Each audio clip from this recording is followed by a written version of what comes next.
Nice to meet you too.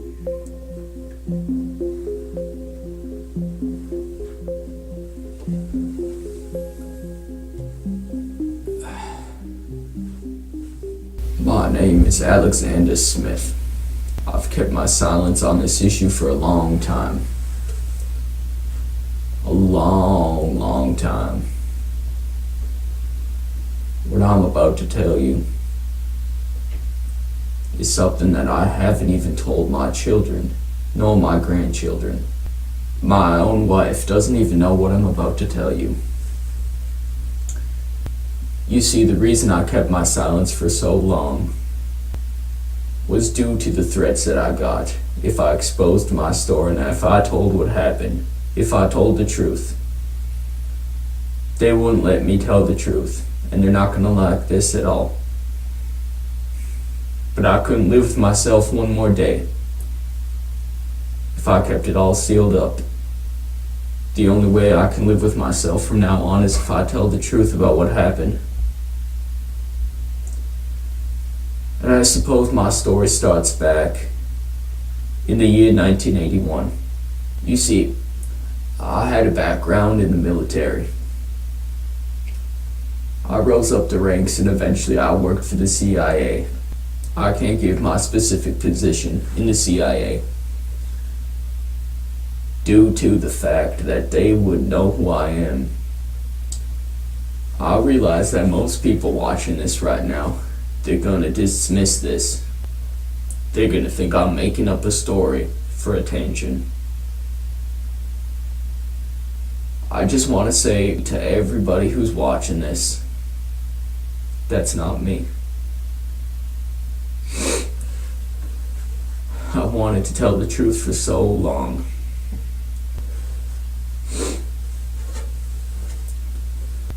My story starts back in the year 1981. I had previously worked for the CIA, but at the time in 1981, I was working a local job as a car repairman. I had nothing to do with the CIA. I had nothing to do with the military at this time. I had previously been in the military and I had worked for the CIA. But at the time in 1981, I was doing neither. I remember the day. I remember the day clearly. I was sitting at home with my wife on the couch, watching television, when I got a knock at the door. I went to the door to answer it, and outside were two men dressed in black suits. When I opened the door, they asked me to come with them. They worked for the CIA. They told me to go with them, so I complied. I took a seat in the back of their truck. They told me I can't even tell my wife that I was leaving, so I left her, sitting on the couch. I wasn't to see her for a long time. On the car ride, they explained to me that they can't tell me exactly where we're going. They told me to put on a blindfold, so I couldn't know the exact location of where we were going. Eventually the car stopped, and I began to hear helicopter blades going. They told me to keep coming with them, and at the time I was still wearing a blindfold. And soon thereafter we were in a helicopter flying. After what I would estimate would be about 45 minutes, the helicopter landed. They took off my blindfold, and they told me we were in a top secret military base. They couldn't tell me the exact location of where I was. A few different men wearing black suits ushered me into an underground facility at the base.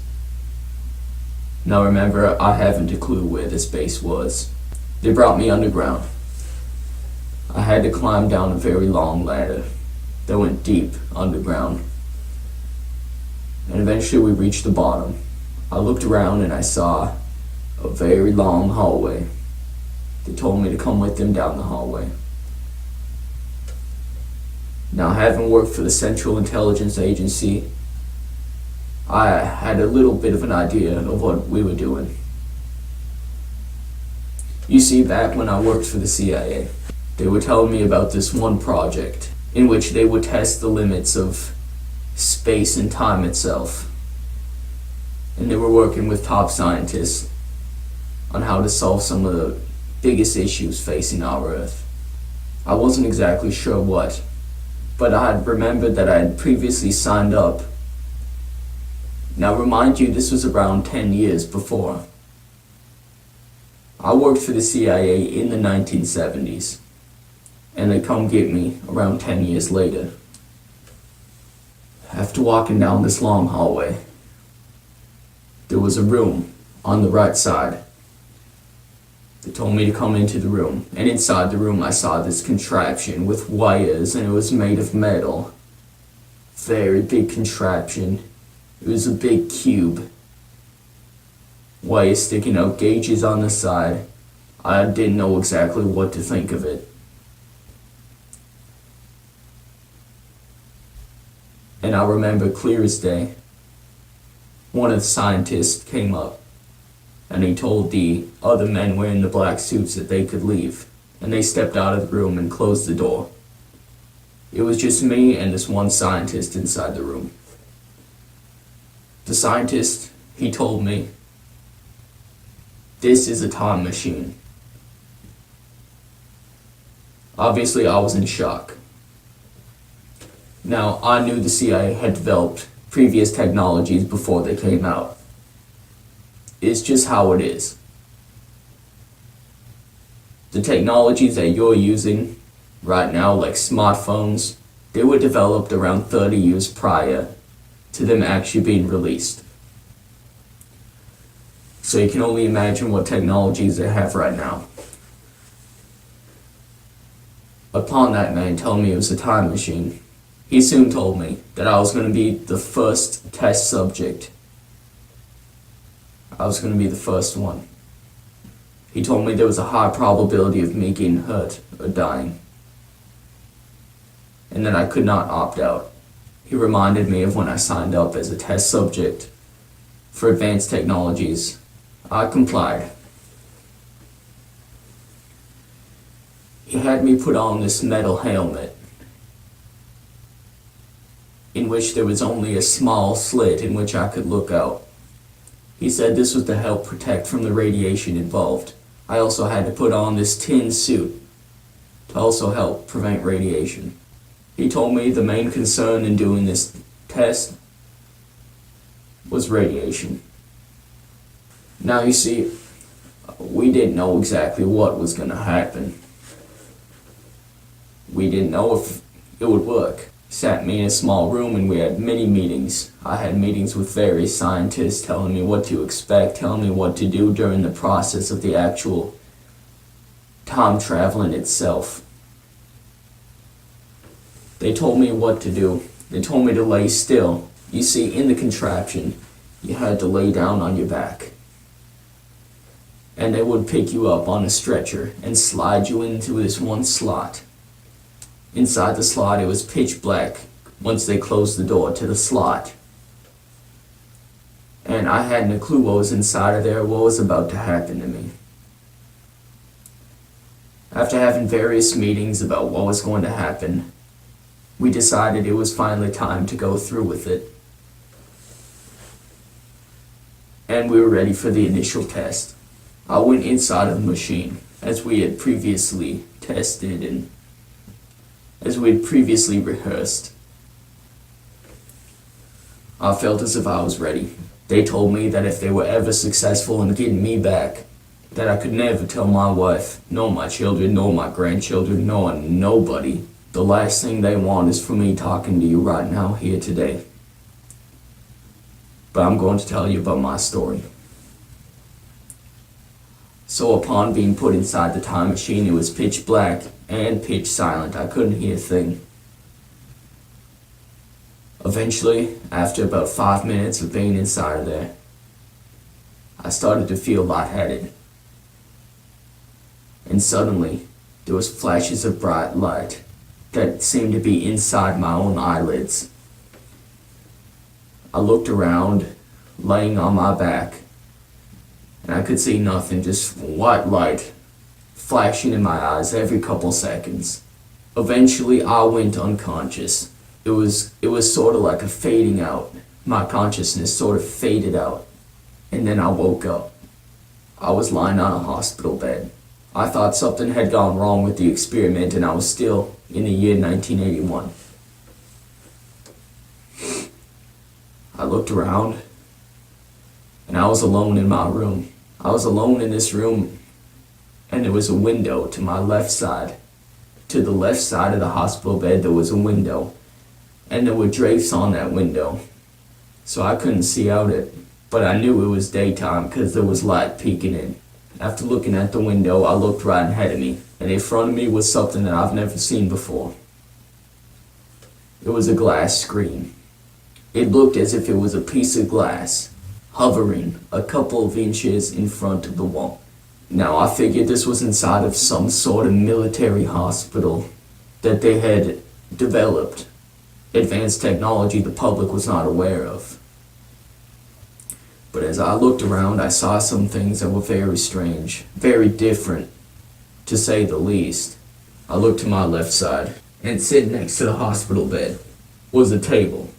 The table was glass, and I could see right through it, and I could see the ground. Now this table, it was simply a tabletop, a glass tabletop floating, and I could see nothing outside supporting it, floating approximately 2 feet off of the ground. And on top of this glass tabletop, there was a couple of cups. One of them appeared as if it was full of water. Now, this wasn't any sort of advanced technology that we had in our present year of 1981. Eventually, a nurse walked into the room I was staying in. It was the first person I've seen after this incident. And she began to explain everything to me. She said I was found on the side of the road, unconscious. She thought I had gotten in some sort of car accident or something, and I told her about my story. I told her what had happened, and she asked me. She said, what was the date in which this happened? And I told her it was in the year 1981. And I'll never forget what she said back. She said, sir, it's 2118.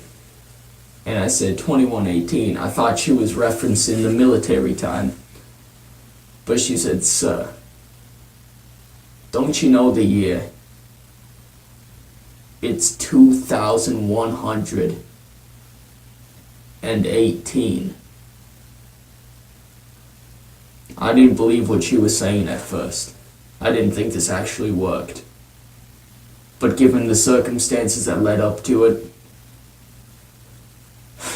I began to accept this. I think she, along with everybody else in that hospital who talked to me, they thought I was crazy. They thought I was making up my story. She said, sir, why don't you watch some TV and get your mind off this? So I saw a remote control, different from any kind of remote control I've seen in 1981. On the side, sitting on that glass table as well. I picked up the remote control, and there was a power button on the top. I hit that button, and the glass that was floating in front of the wall, it turned into a screen. And there was television shows I ain't never heard of playing on that screen. And when I switched to one of the news channels, I read the date. The date read November 17th, 2118. This was hard to believe. It was hard to accept. I thought I was in a dream. And near nobody in the future believed me. I realized I had to get out of this hospital. I was completely fine. I felt okay. So I got out of my hospital bed, and I noticed a chip on the bottom side of my wrist. A chip, and what I assumed that chip was for monitoring my heart rate and all the other vitals. So I got up out of my hospital bed and I walked up to the window. I opened the window and I saw a city.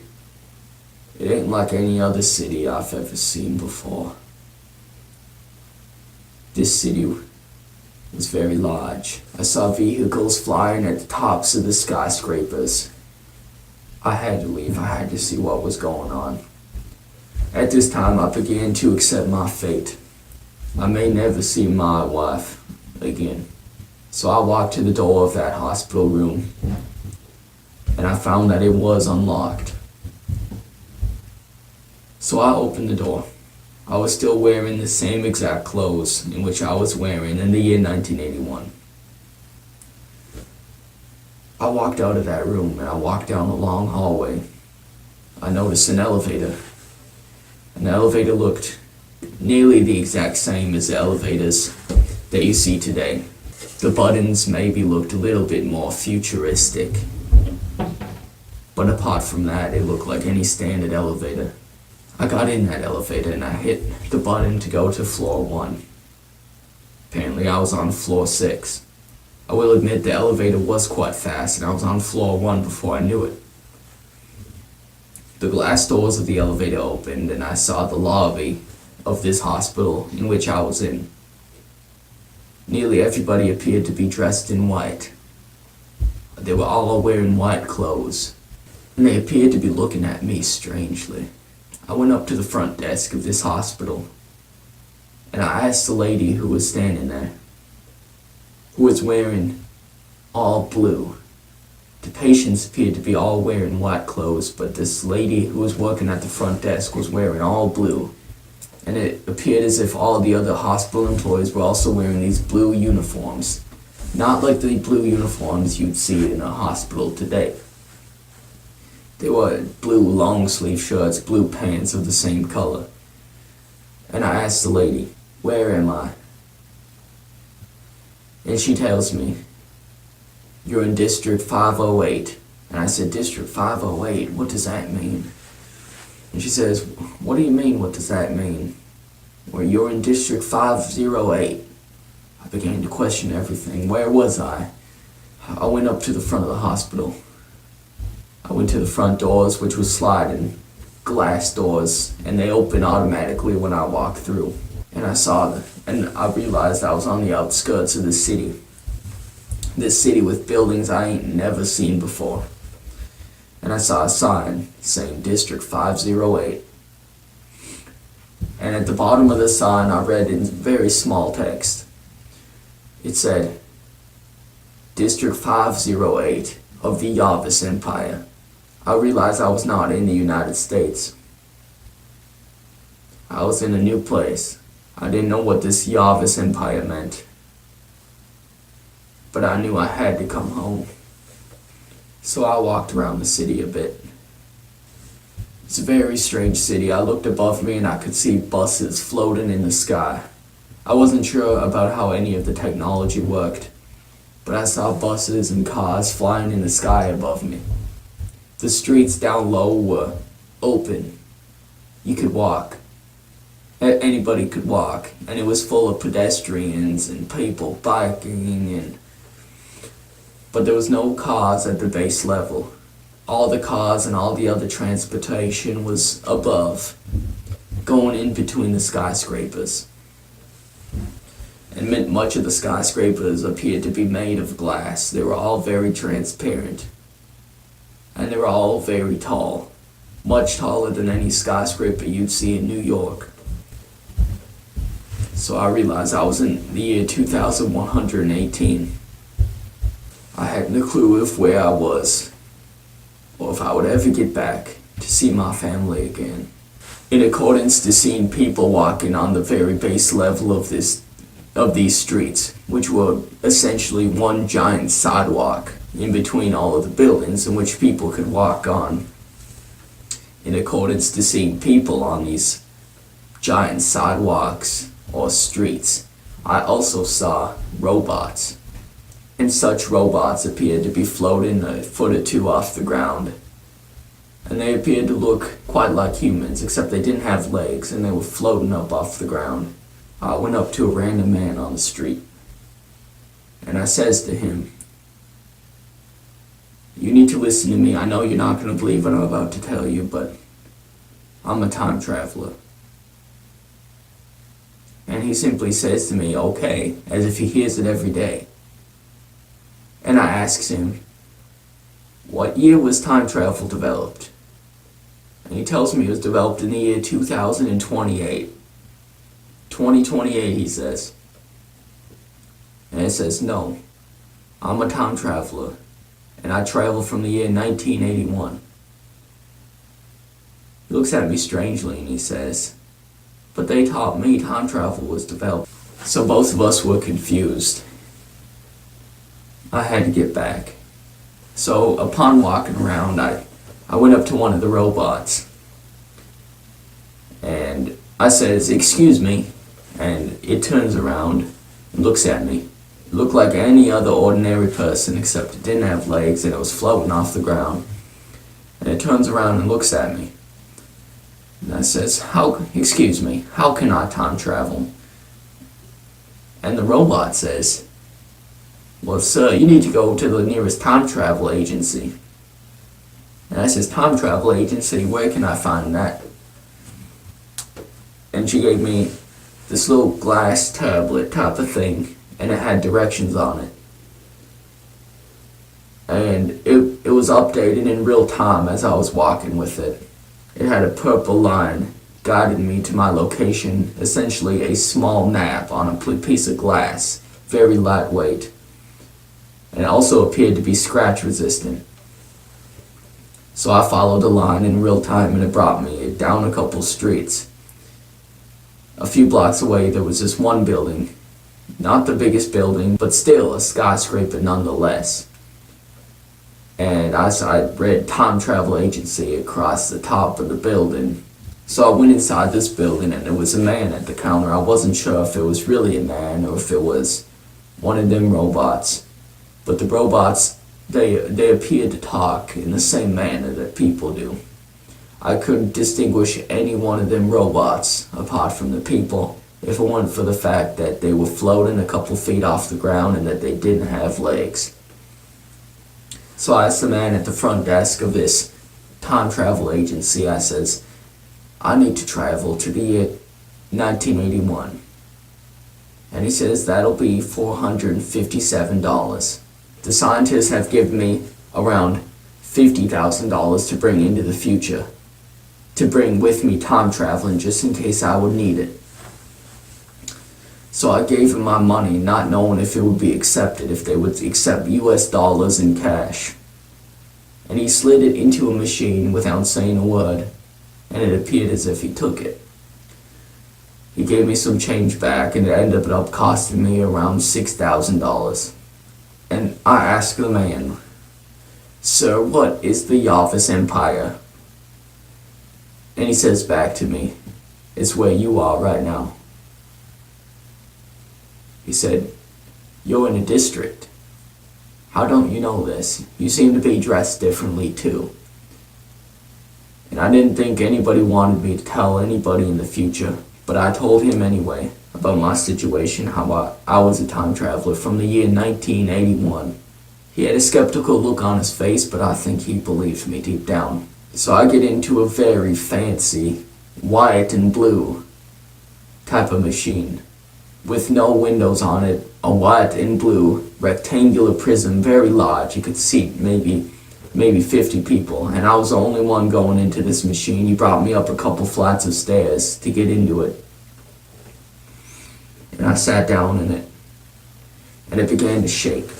And eventually, I once again went unconscious. And I woke up on the side of the street in Los Angeles.